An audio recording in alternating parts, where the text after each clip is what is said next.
Indian premiere league बन चुका है इनक्रेडिबल प्रीमियर लीग, क्योंकि जिस तरीके से मैचेस आगे बढ़ते चले जा रहे हैं, जो टीम यहां पे मुकाबले हार रही हैं उनके परसेंटेज कम होते चले जा रहे हैं। और गाइस वही सेम चीज चेन्नई सुपर किंग्स के साथ हो चुका है।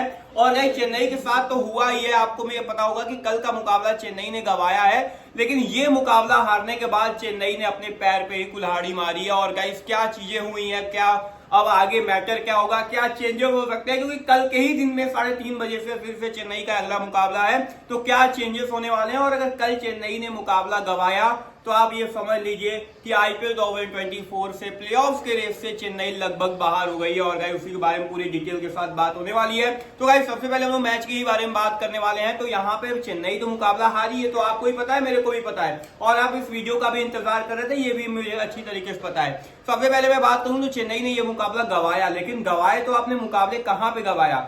अगर बात कर लिया जाए तो चेन्नई ने स्टार्टिंग में गुजरात के कोई भी विकेट नहीं चटकाए थे, लेकिन सबसे बड़ी गलती फील्डिंग में इन्होंने की थी। सबसे पहले इन्होंने मौके गंवाए तो गंवाए, उसके बाद जो मैंने चीजें आपको कही थी कि इनके जब मेन बॉलर चले गए हैं तो इनके पास कोई ज्यादा अस्त्र शस्त्र बचे नहीं है। ये वही सिमरजीत सिंह के साथ खेलेंगे। सिमरजीत सिंह कल यहाँ पे लगभग 60 रन दे दिए थे, उसके बाद बाकी बॉलर्स के साथ खेलेंगे, लेकिन यहाँ पे मुकेश को खिलाना जरूरी है। अगर चेन्नई को कुछ करना है तो मुकेश चौधरी को खिलाना जरूरी है, क्योंकि मुकेश स्टार्टिंग में आपको विकेट दे सकते हैं और आपके पास स्टार्टिंग में विकेट लेने वाला बॉलर ही नहीं है। दीपक को आपने खो दिया, दीपक चले गए, उसके बाद मिस्टर फिजूर थे, वो चले गए, पथिराना एंड में विकेट लेते थे, अब वो भी नहीं है। तो यहाँ पे बात करें तो नई गेंद पे बॉल डालने के लिए आपके पास कोई बॉलर ही नहीं है। तो आपने यहाँ पे बात कर लिया जाए तो मुकेश चौधरी को खिलाना आपका कर्तव्य बनता है, लेकिन वो काम ये कर नहीं रहे हैं। तो मुकेश को यहाँ पे अगले मुकाबले में जरूर से मौका देना चाहिए। उसके बाद फाइनली बात करें दूसरी चीज के बारे में, तो यहाँ पे जो लगातार रहाणे का फ्लॉप चल रहा है, रहाणे लगातार फ्लॉप होते जा रहे हैं, आपको ही पता है, मेरे को ही पता है, मैं लगातार पक्ष में हूं कि आप रहाणे को बाहर करिए। रहाणे कोई भी काम आपके लिए ठीक नहीं कर रहे हैं, इनफैक्ट आपकी प्रॉब्लम मुसीबत ही बढ़ा रहे हैं। आप अपने कप्तान को 1 डाउन पे भेज दे रहे हैं रहाणे के चक्कर में। अगर वही हो सकता था कि रहाणे स्टार्टिंग में आते, सबसे पहले इन्होंने जो रनआउट करवाया था, रचिन को रनआउट करवाया था, सबसे बड़ी गलती इनकी ये रही थी। दूसरी चीज वो खुद आउट हो गए। तीसरी चीज यहाँ पे ऋतुराज का पोजीशन चेंज हुआ और ऋतुराज उस विकेट पे सर्वाइव ही नहीं कर पाए। हो सकता था कि ऋतुराज और यहाँ पे रचिन ओपनिंग करते आते, उसके बाद ऋतुराज हो सकता था कि उन्हीं बॉलर्स को यहाँ पे स्टार्टिंग में ही, क्योंकि जब ऋतुराज की बल्लेबाजी आई थी पूरी तरीके से जो मैच था वो फंस चुका था और जो पूरा प्रेशर था वो कप्तान के ऊपर आ गया था और कप्तान बाई चांस गलत शॉट खेल के आउट हो गया था। और यही पे मुताबिक चीजें आपने ऋतुराज को देखा है कि वो खिलाड़ी काफी कंसिस्टेंट प्लेयर है। अगर हो सकता था वो स्टार्टिंग में आते तो वो काफी अच्छे फ्लो में बैटिंग कर सकते थे, बेहतरीन तरीके से वहां पे पुल अप कर सकते थे और रचिन भी यहाँ पे नॉट आउट रहते, क्योंकि तब यहाँ पे ऐसा मिसकम्युनिकेशन नहीं होता और रचिन और ऋतुराज स्टार्टिंग में अच्छा पार्टनरशिप कर देते। वही रहाणे ने 3 प्लेयर को आउट करवाया। मैं ये कहूंगा सीधा कल का मुकाबला रहाणे ने अपने तो गए ही गए, अपने साथ 2 प्लेयर को और लेके गए। उसके बाद फाइनली बात कर लिया तो यहाँ पे मुकाबला चेन्नई ने इन कारणों की वजह से गंवाया। खैर इसकी बात तो छोड़िए, लेकिन उसके पहले हम लोग पॉइंट टेबल देखेंगे, क्या चीजें हुई है, क्या चीजें होने की संभावना है और चीजें कैसे अब बदल सकती हैं। लेकिन उसके पहले टेलीग्राम को ज्वाइन कर लीजिएगा। टेलीग्राम पे हम दिन भर लाइव रहते हैं। कल भी हमने लगातार कवरेज किया है, कल भी हमने सब चीजें की और कल भी करेंगे। मैं आपको बता दूं कल भी करेंगे और जो भी चीजें होंगी मैं आपको लगातार बताता रहूंगा।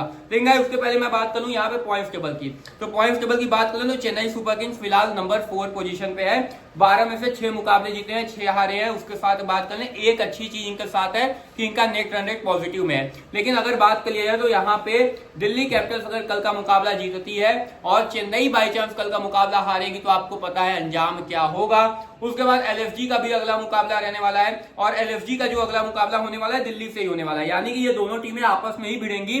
जो टीम जीतेगा, अगर चेन्नई बाई चांस कल का दिन का मुकाबला हारता है तो वो टीम टेक ओवर कर लेगी चेन्नई को। तो यहाँ पे कल का मुकाबला सबसे इंपॉर्टेंट है और चेन्नई का कल का मुकाबला बाई चांस हार गई तो ये 14 पॉइंट्स पे ही रह जाएंगे और तब ये चाहेंगे कि कल की जो सेकंड मैच में जो टीम जीतेगी वो यहाँ पे अगला मुकाबला हारे, यानी कि आप दूसरे के भरोसे आप नहीं रहना चाहते। आपकी अभी भी किस्मत आपके हाथ में है। 2 मुकाबले बचे हैं, एक आरसीबी एक राजस्थान। कल राजस्थान से सबसे पहले राजस्थान को हराइए, उसके बाद आप जो दूसरा मुकाबला है आप आरसीबी को रौंदिए और प्लेऑफ में जाइए, क्योंकि आपके पास जो चांसेस है वो अभी भी 54% है, यानी 54% चांस है। लेकिन कल का मुकाबला आप हारेंगे तो आपका जो चांस है 20% पे टपकेगा। यानी काफी बड़ा आपको घाटा हो जाएगा। कल का मुकाबला हार के आपने ऑलरेडी घाटा करवा लिया है और उसके बाद कल का मुकाबला अगर आपने इन्हीं स्ट्रेंथ्स के वजह से आप चलते रहे, आपने यही चीजें छेड़छाड़ की, आपको रहाने से ज्यादा प्यार है तो रहाने को आपने ओपनिंग पे भेजा, चीजें आपके हाथ से निकल जाएंगी, मैटर बड़ा हो जाएगा, चीजें आप कब गवा देंगे कब खो देंगे नहीं पता चलेगा। उसके बाद बात करें आरसीबी भी अभी यहाँ बनी है, लेकिन अभी मैं चेन्नई, दिल्ली, लखनऊ ये 3 टीमों को आपस में लड़ाई के लिए सबसे बड़ा यहाँ पे कंटेंडर समझता हूं और इन 3 टीम में से जो टीम भी अच्छा काम करेगी वो प्लेऑफ में पहुंचेगी। अभी इन तीनों टीमों के पास पूरी तरीके से मौका है कि ये प्लेऑफ में पहुंच सकते हैं, लेकिन इन दोनों टीमों का बात करें दिल्ली और लखनऊ का आप देखेंगे तो नेट रन रेट माइनस में है, यानी चेन्नई के पास पूरा चांस है भैया।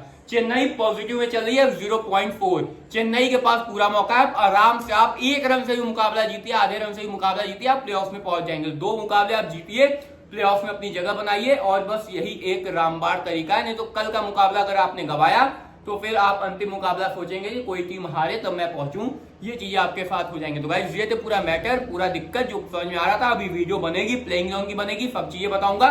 चैनल सब्सक्राइब, वीडियो को लाइक करिए। चलो तो फिलहाल वीडियो एंड करते हैं अपनी के साथ।